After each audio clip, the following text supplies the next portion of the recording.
E para que nós possamos estar preparados para essa transição de eras, para que nós estejamos preparados para esse tempo em que a humanidade estará sendo purificada, a Virgem Maria vem nos ajudar por meio de suas aparições.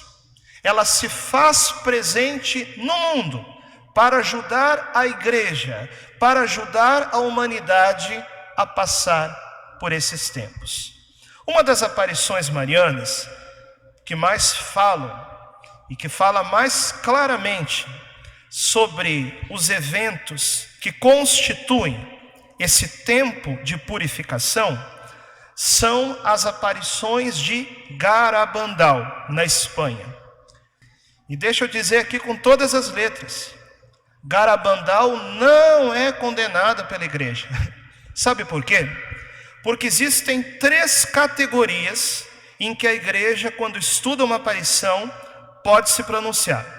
A categoria consta sobrenaturalidade, que é a aparição aprovada pela igreja, né? Fátima, Lourdes e tantas outras, consta sobrenaturalidade. Tem a categoria não consta sobrenaturalidade, que não significa condenação, ok?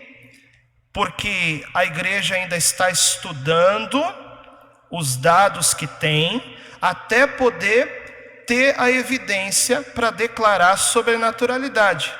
E agora teria a terceira categoria, que essa sim seria a aparição condenada, que é consta não sobrenaturalidade. Entenderam a diferença?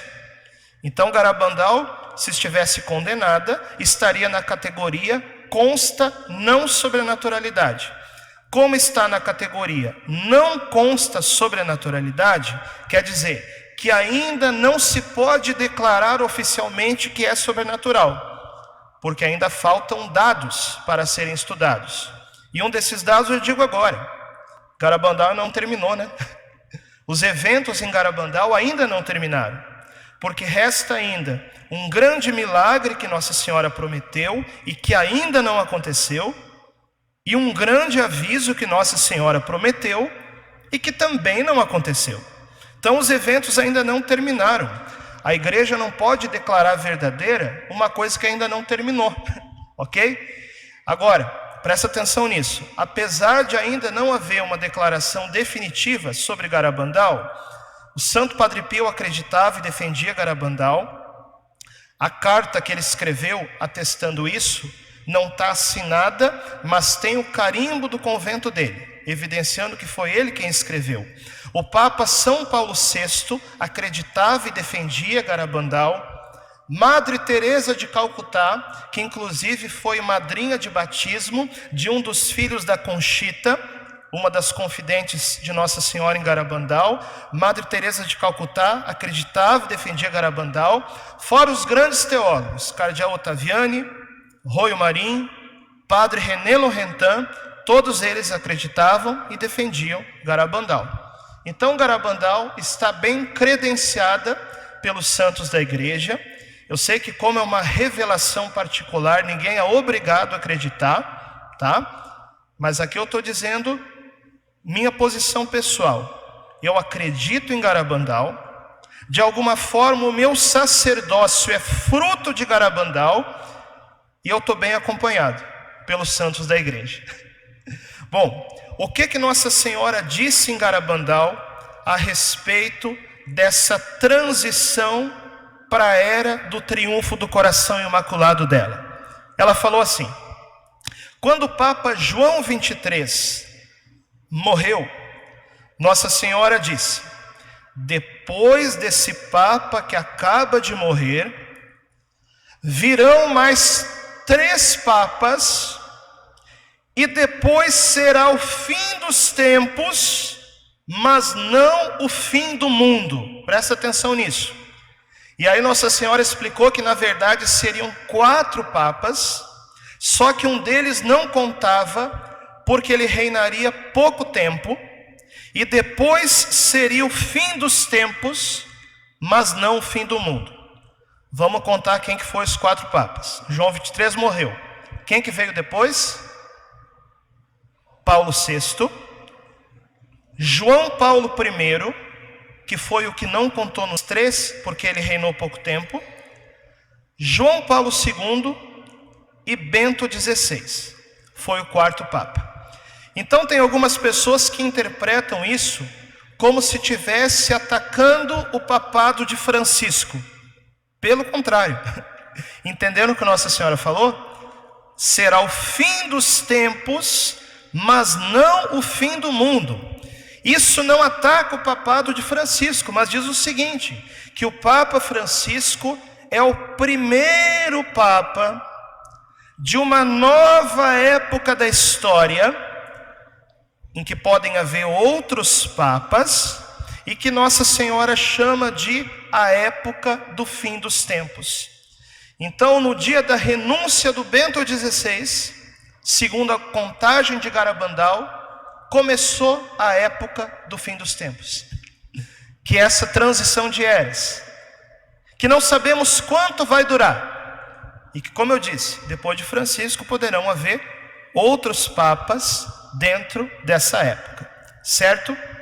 E aí a Virgem Maria falou o seguinte, que antes de vir o aviso e o milagre que ela prometeu, só para vocês entenderem aqui, o milagre será algo localizado que acontecerá em Garabandal, e o aviso virá antes do milagre. E será aquele dia em que a humanidade terá a sua consciência iluminada, as pessoas passarão por um novo Pentecostes, que será aquela iluminação das consciências que revelará a cada pessoa os pecados que cometeu na sua vida, com os olhos de Deus. E aí Nossa Senhora falou assim, que antes de vir esse aviso, essa iluminação das consciências, virão alguns fatos que foram chamados pelos estudiosos de Garabandal de pré-avisos, ou seja, sinais que virão antes do aviso. Nossa Senhora disse que um desses pré-avisos é que haveria um período difícil em que seria muito difícil celebrar a Santa Missa. Isso lembra vocês alguma coisa? Nossa Senhora falou isso em 1960, muito antes da crise sanitária. Esse é um dos pré-avisos. Um período difícil em que as pessoas teriam dificuldade de celebrar a Santa Missa. Outro pré-aviso seria um acontecimento na Europa semelhante a uma invasão. Vocês estão vendo o que está acontecendo com a guerra na Ucrânia, né?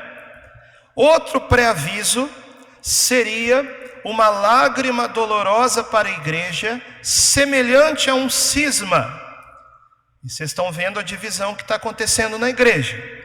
Outro pré-aviso seria um sínodo importante para a igreja, que os estudiosos de Garabandal pensavam que era o sínodo da Amazônia, que coincidiu ali com o início da crise sanitária, só que esse ano começa também um sínodo, né? Vocês estão acompanhando as notícias. E aí agora eu chego onde eu quero chegar, que tem sido a discussão esses dias na internet.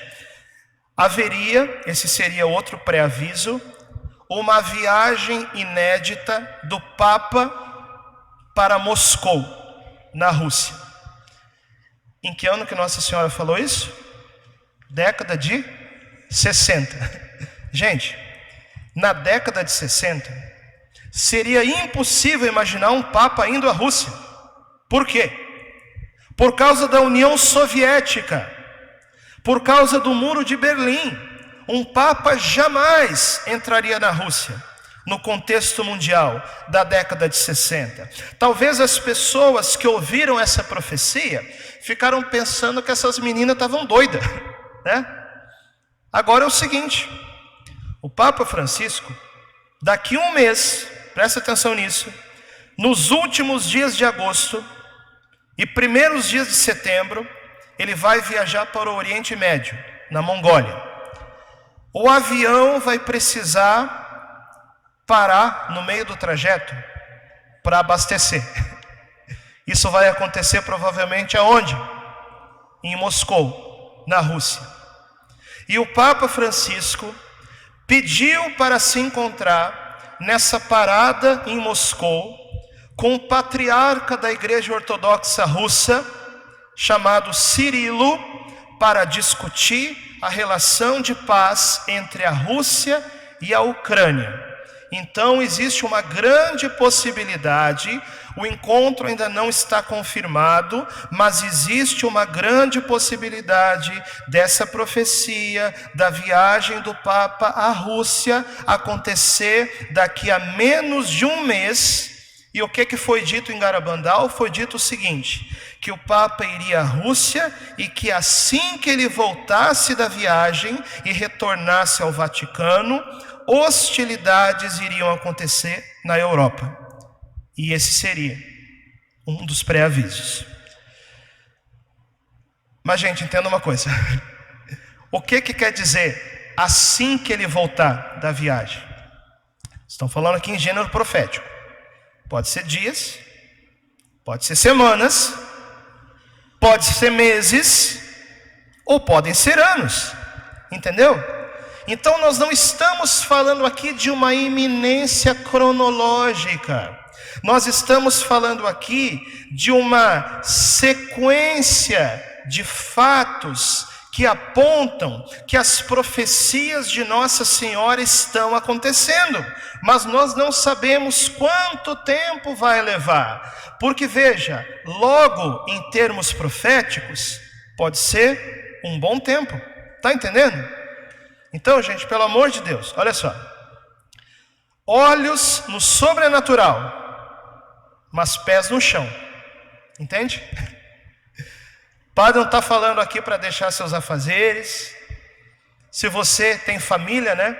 Trabalhe, estude, seja um bom pai, seja uma boa mãe, seja um bom esposo, seja uma boa esposa. Eu digo para mim, seja um bom padre, porque nós não sabemos se esse logo de Nossa Senhora, no nosso tempo, é um tempo mais curto ou um tempo mais longo. Entendeu?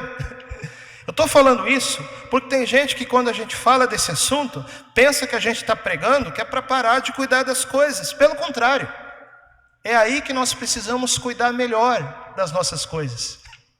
Até porque no dia do aviso, no dia da iluminação das consciências, o que Deus vai te perguntar? Deus vai te perguntar se você cuidou bem da família. Deus vai te perguntar se você estudou bem. Deus vai te perguntar se você trabalhou bem para cumprir a sua missão. Está entendendo? Por isso que eu digo, não tiremos os olhos do sobrenatural, mas não tiremos os pés do chão. Quando a gente fala das profecias de Nossa Senhora, é para que a gente viva ainda melhor as coisas que a gente tem na nossa vida, ao invés de querer largar tudo e viver como se o mundo fosse acabar na semana que vem. Não tem nada disso. Está entendendo? Não é fim do mundo, é fim dos tempos, é fim de uma época. E dentro dessa transição haverão várias etapas que não sabemos quanto tempo vai levar. Mas o importante é nós verificarmos, primeiro, o que Nossa Senhora falou. Está acontecendo? Sim ou não? Está acontecendo. E quem não acredita em Garabandal, eu desafio a me explicar como que 4 meninas analfabetas de 60 anos atrás saberiam tudo isso, tá bom? Então os sinais de Nossa Senhora estão acontecendo, e o importante é que nós vivamos bem o tempo presente, que nós vivamos bem o nosso hoje, que nós vivamos bem a nossa vocação, porque nós não sabemos quanto tempo nós temos. Pode ser até que a gente morra antes de muita coisa acontecer. Mas Deus vai nos perguntar o que nós fizemos com o tempo que Ele nos deu. Mas os sinais, esses estão acontecendo. Olhos no sobrenatural e pés no chão.